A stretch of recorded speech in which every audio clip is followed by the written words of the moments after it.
Good day, good day. I believe it is July 23rd, 2024, day 107 manifestation journey. Happy Tuesday. And so I woke up today, obviously. Here I go.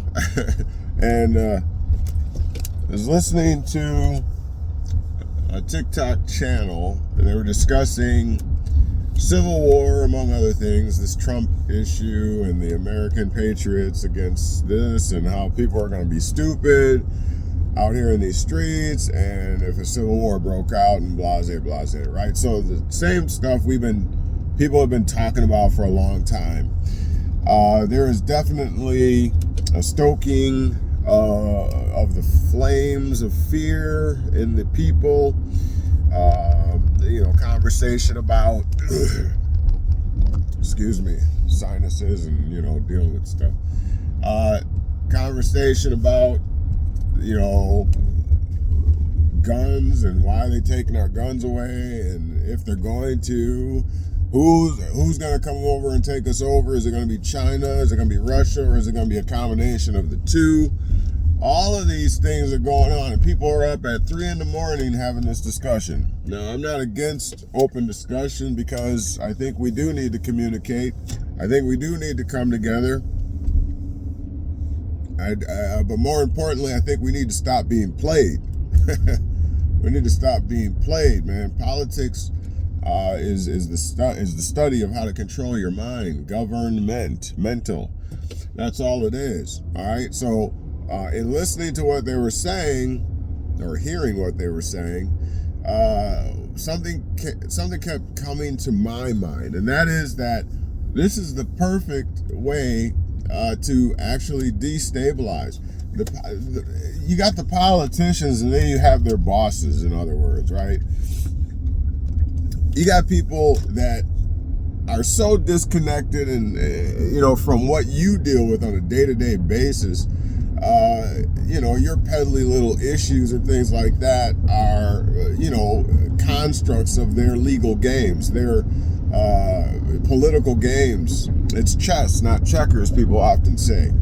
And, so a lot of us only see as high as the ceiling of the political realm. But there is, there are a few, right, that control us all, basically. Through the political realm. And we're just silly enough to keep playing. The system loses if the system loses credibility, and the people are done playing the game, the game will end. But that's probably not gonna happen. All right? So, with that being said, here's my contention. Here's my argument. I apologize for the noise. This car is, I don't know, something with the weather strips, and it's very loud. So we're being played. The battle is won in the minds of the American people before a single shot needs to be made. We're already defeated in the mind, is the point. Politics is the study of how to control the mind. It is a system. It is a beast system, mechanized.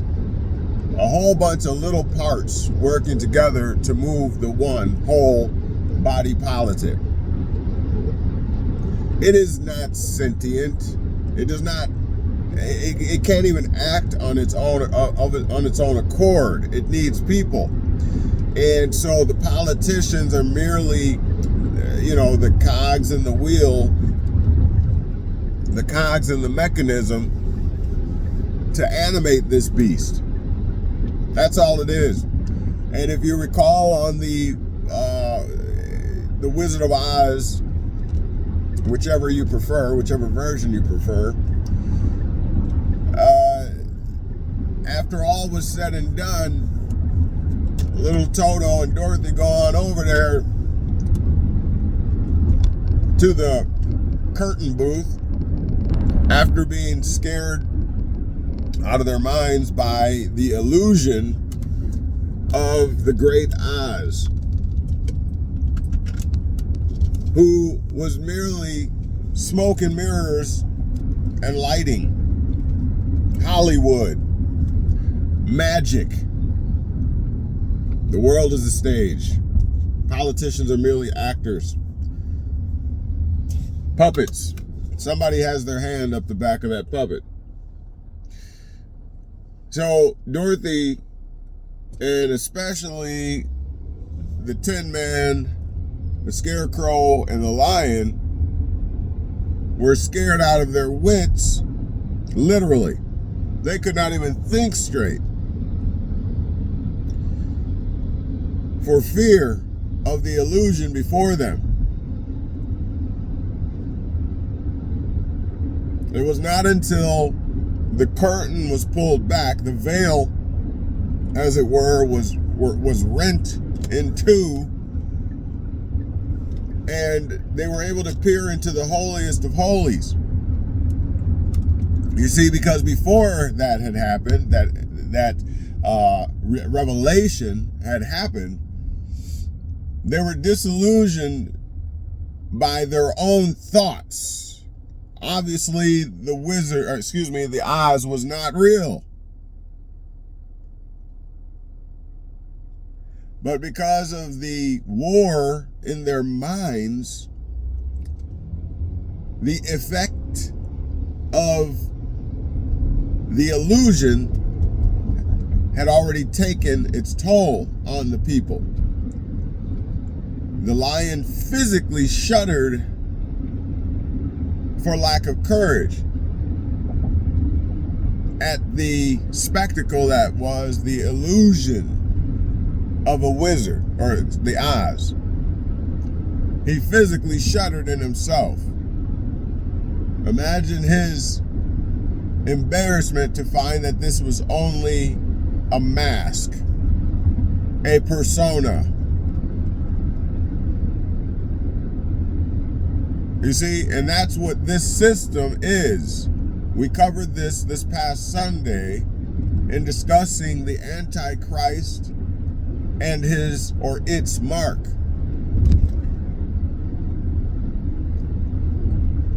You see, the system, the serpent, the beast, being more cunning and crafty and more subtle than any other beast system created by man, Elohim, the gods, men that have ascended the upper echelon, the elite.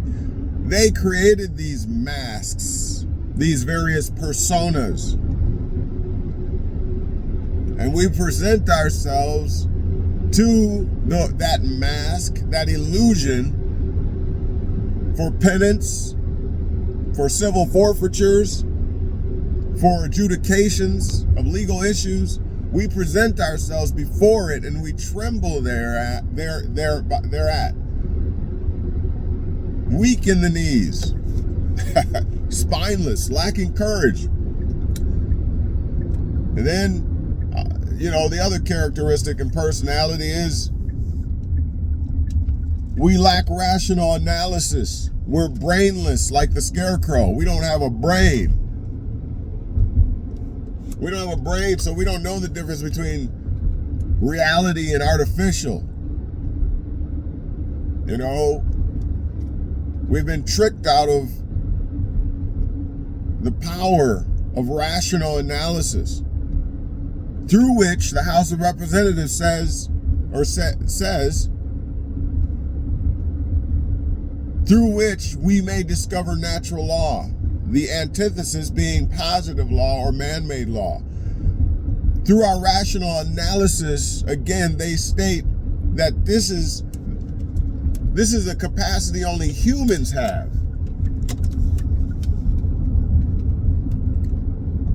And through it, that is the only way we can discover what is called natural law.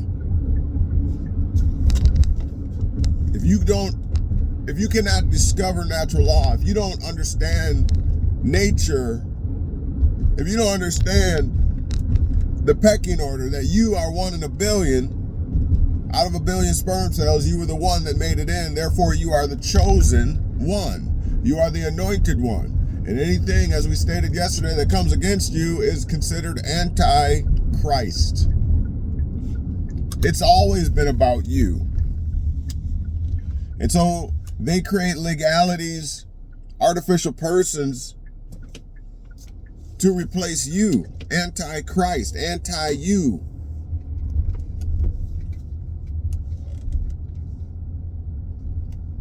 And then you become enslaved.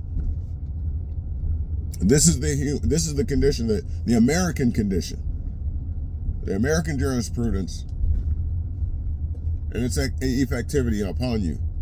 This is what is going on. And so these discussions, while I appreciate them, are a bit disgusting,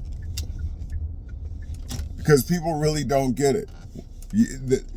The battle is in the mind. We're defeated first in the mind. If they can get you to look at race, gender, sexual persuasion, north, south, if they can get you to focus on those things, you're already defeated. And that's the truth. We've said it before, and it'll be said again. But until people actually start to employ rational analysis and discover natural law and stop forfeiting and surrendering the natural for fictional, artificial, man-made constructs of law, legalities, until we fix that, there will never be what's known as a revolution or a reconstruction or whatever, where we are on top again. The elitists are not going anywhere.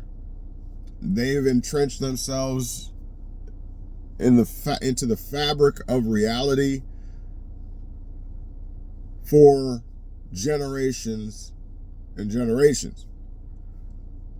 Every single empire is and was them. They've kept it in the bloodline. They've kept it going this whole entire time because they figured out something that we just don't seem to understand. Legacy. We are more segmented than ever before. We are more divided, even as families, than ever before. Capitalism has taught us to covet and to seek after individuality. I am the best. I am better. I got a better job than you do. Who cares? You're still a slave to the system. You still are doing something that you would prefer not to be doing. You'd rather be on a beach somewhere. Everybody says it. You just said it last week or something or maybe a couple weeks ago, or even yesterday. You'd rather be on a beach. So you're not doing what you want to do, is the point. So who cares if you make 6 figures, right? And somebody else makes, 2 or 3 figures. Who cares? We're all not where we want to be. That's the point. We're all still made subject in the mind. So when one of us figures this out and all of us start to work together, then we all come up together, is the point. Because it's not you against me. It's us against the elite. And by elite, I'm not talking about businessmen and women. I'm talking about those who capitalize on us all the classes, low, middle, high, whatever. There are those that capitalize on all of those, who rule countries, who buy up countries. All right. So I don't know. I know it's hot and heavy, but 4:53 a.m. Central Standard Time. About to get in here to work. punch the clock. Where would I rather be? Is the question. But I'm waiting on y'all and y'all waiting on us. We need to do this together. When will the American people wake up? When it's too late? We'll talk more on this. Thank you for tuning in. Thank you for your support. Don't forget to hit the thumbs up button, subscribe, and share this. We need to start thinking again. Peace. We'll see you on the next upload.